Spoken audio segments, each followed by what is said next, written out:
Okay, let's just jump right in. We're talking about a genre that's, well, it's almost less about a specific sound and more about a whole philosophy. Exactly. We're talking about indie rock.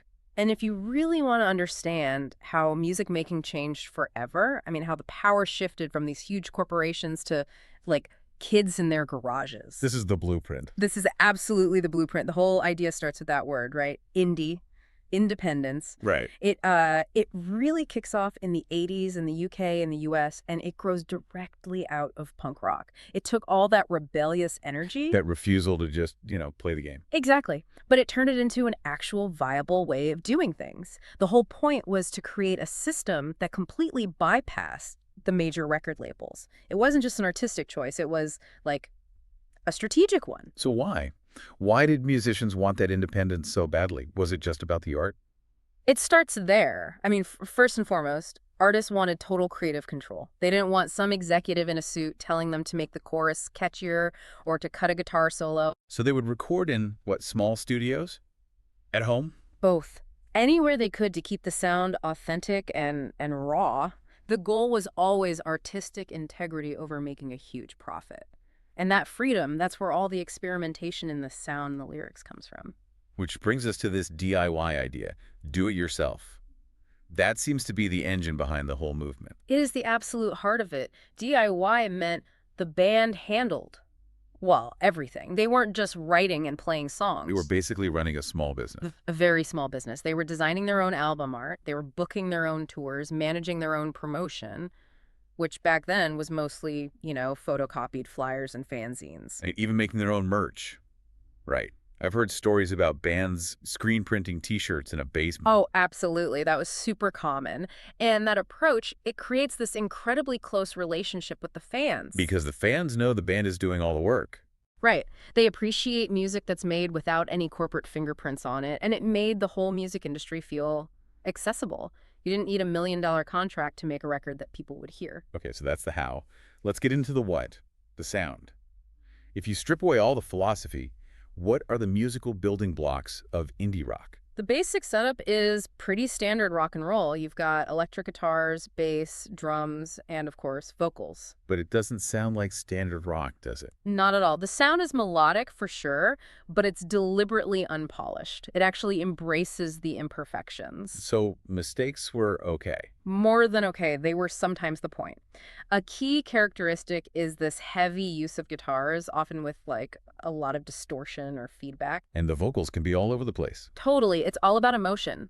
The vocals can go from a soft whisper to just full-on energetic shouting, depending on what the song needs. It's not about being a technically perfect singer. So that's how it really breaks the rules of mainstream music. It's a total rejection. Pop songs are built to be predictable, right? Verse, chorus, verse, chorus. You can sing along in the car. Exactly. Indie rock often uses really unconventional song structures. Maybe there's no real chorus, or maybe the song builds and builds into this wall of sound. The focus is on creating a feeling, an atmosphere, not just a catchy tune for the radio. I've noticed sometimes they'll throw in other instruments too. Yeah, you'll sometimes hear keyboards or synthesizers, but they're not usually the main focus. They're there to add layers, these interesting textures in the background. But at its core, you've got that steady, driving rhythm from the bass and drums holding everything together. But making the music is only half the battle. You have to get it to people. And that's where the independent record labels come in. They are absolutely crucial. These labels were tiny, sometimes just a couple of people working out of their apartment. And they weren't trying to find the next global superstar. No, they were focused on niche sounds or just the local scene in their city. They had very small budgets, but they offered artists something the major labels couldn't. Creative freedom. Complete creative freedom and better contracts, too. They acted as curators, really. You think of labels like Rough Trade in London or Sub Pop in Seattle. Sub Pop is famous. They signed Nirvana early on. Exactly. These labels discovered and supported bands that the major system would have just ignored. They were the ones who made sure these influential bands could actually reach an audience. But even with a record out, how did anyone hear it? Commercial radio wasn't playing this stuff. They weren't. And that's where college radio becomes the secret weapon, especially in the U.S. Because the DJs were students. Right. Student DJs who had total freedom to play whatever they wanted. They didn't have to stick to a pre-approved playlist of top 40 hits, so the indie labels would send their promo records straight to the universities. So a radio station might only broadcast for 50 miles. It could be a very small range, yeah. But the influence spread way further through word of mouth. It created this whole national network of people who were hungry for something different. College radio built the audience. It's amazing how they built this whole separate world, a whole culture around the music. It really was a whole culture. It was about community, and it was about rejecting mainstream fashion. The look was very anti-fashion. Flannel shirts, old jeans. Vintage jackets, whatever. It was a statement against the super polished, big hair look of the 80s. And for fans, there was this real pride in discovering a band before anyone else did. That sense of ownership, right? I found them first. For sure. And the concerts reflected that. They were intimate, happening in small clubs or sometimes even in someone's basement. The barrier between the band and the audience was almost non-existent. Which probably made people feel even more connected to the physical music, like buying vinyl records and cassette tapes. Absolutely. Collecting records was a huge part of the culture. It was about holding the art in your hands. And the lyrics, they weren't your typical love songs, were they? Not usually. With all that creative freedom, songwriters started looking inward. They wrote about their own personal experiences, their anxieties, just observations about the world around them. So themes like feeling like an outsider or just the challenges of growing up. Exactly. The style was just honest, Mm. vulnerable. Sometimes the lyrics were kind of abstract and poetic. Other times they were incredibly direct. Listeners felt like the music was speaking directly to them about their real lives. You also mentioned local scenes. How did different cities develop their own unique sounds? Well, geography had a huge impact. You take a city like Manchester in the UK, it's kind of industrial, it rains a lot. Gloomy. A bit gloomy, yeah. Yeah. And that translated into this melancholic, atmospheric sound with lots of reverb. Think about bands like Joy Division. And then you have the complete opposite, like the Pacific Northwest in the U.S. Right. Seattle. That scene was much grittier, heavier, more distorted. It's the sound that eventually became known as grunge. So you had these two very different, very distinct flavors of indie, both shaped by the cities they came from. Other places too, like Chicago, Glasgow, each had its own vibe.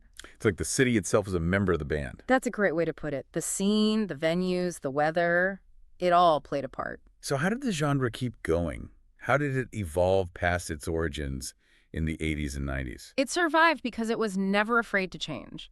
When the guitar-based drums formula started to feel a little old, bands began adding new things. In the 90s, you started hearing more folk instruments like acoustic guitars or violins. And then came electronics? And then came electronics, drum machines, digital effects, synthesizers. That kept the genre feeling fresh and unpredictable. It was always looking forward. And it started to spread around the world. Massively. The internet obviously made that a lot easier. You started to see amazing indie bands pop up in Japan, Brazil, Sweden, all singing in their own languages, but sharing that same independent spirit. So, bringing it all together, what's the lasting impact of all this? How does indie rock affect the music we listen to today? Its impact it's enormous. Indie rock basically changed what we expect from artists. That focus on authenticity and personal storytelling is now the standard for almost every genre. So mainstream pop stars today are using the same playbook. They have to. They have to seem authentic and connect directly with their fans on social media. The mainstream labels are now constantly looking to the indie world to find the next new sound.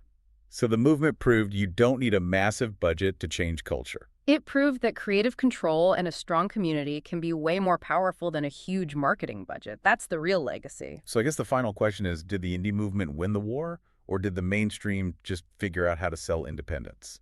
That is the big question, isn't it? Something to think about. Good luck with your studies.